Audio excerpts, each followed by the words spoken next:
Through a statement to the media, the IGAD Ministers' Council meeting held in Addis Ababa, Ethiopia, endorsed the onslaught against the shabaab, further backing the upscaling of Kenya's incursion, with calls for the reduction of the burden of refugees on Kenya by hosting them in other countries. The meeting, attended by foreign ministers and their defense counterparts, urged the UN Security Council to impose a blockade on Kismayu, enhanced by a no-fly zone in a bid to suffocate the shabaab militia of any revenues and arms supply. The Council also resolved to convince the international community to back the operation while expressing concern over the recent killing of the African Union peacekeepers in Mogadishu.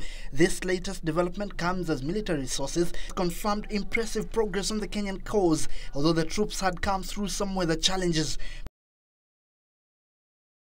In the sector north, yesterday our troops made a 35-kilometer entry into Somalia. However, because of the heavy rains, we've not been able to move further as we had anticipated. In the sector central, our troops today are moving towards Hayo. Hayo is where a location where TFG troops and the Samboni Brigade were. So the idea is we're going to occupy Hayo, move our strength to Beleskokani. Hayo will be there for the security elements. Military spokesman Major Emmanuel Chirchir says there has been no real confrontation with the militants, but they were expecting some resistance as they advanced towards Kismayu. The government scaled up security measures with enhanced security patrols. The government has also banned fishing activities between the coastal island of Kismayu and Ras Kamboni along the Kenya-Somalia border, according to Coastal Provincial Police Boss Agri Adoli, who says the measures are aimed at protecting civilians from aggression from both sides.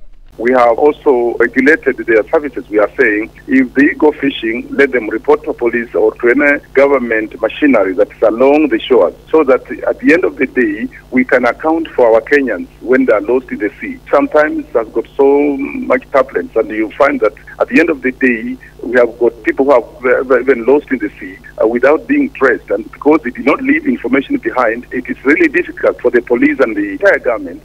Adoli added that all fishing boats operating between the Shimoni Island in South Coast and North Coast area up to Kiunga will be thoroughly inspected by marine police officers to curb proliferation of arms. The Kenyan troops have already captured 6 towns, including the pirates' haven of Ras Kamboni, Doble, Tabda, Belskokani, Odo, and Kolbio. Milton Nyakundi for Weekend Edition.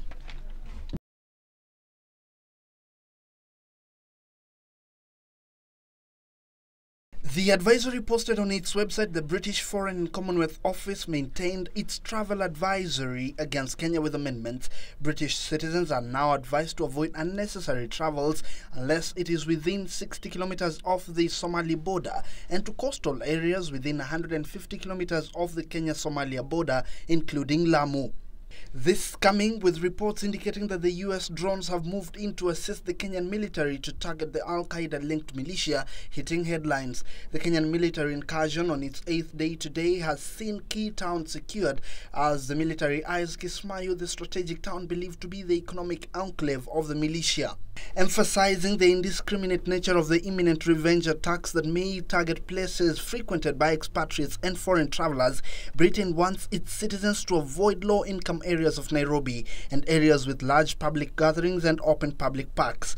The US has backed the UK move with its embassy in Kenya, warning its citizens to avoid areas where foreigners are known to congregate, including malls and nightclubs. In a statement to Americans living in Kenya, the embassy says Washington had taken measures to limit official US government travel to Kenya. All this coming as police are reported to have been recalled back from leave as security agents move to beef up security operations in the country. Meanwhile, Christian churches, which have been kept on high alert as possible targets in case of revenge, are calling for the country to be in prayer in support of the war against the Al-Shabaab. Sisi kama kanisa, kwa sababu sisi hatupigani vita aina hiyo. Vita yetu sasa kama kanisa, watu wa Mungu, ni kusimama na kuwaombea.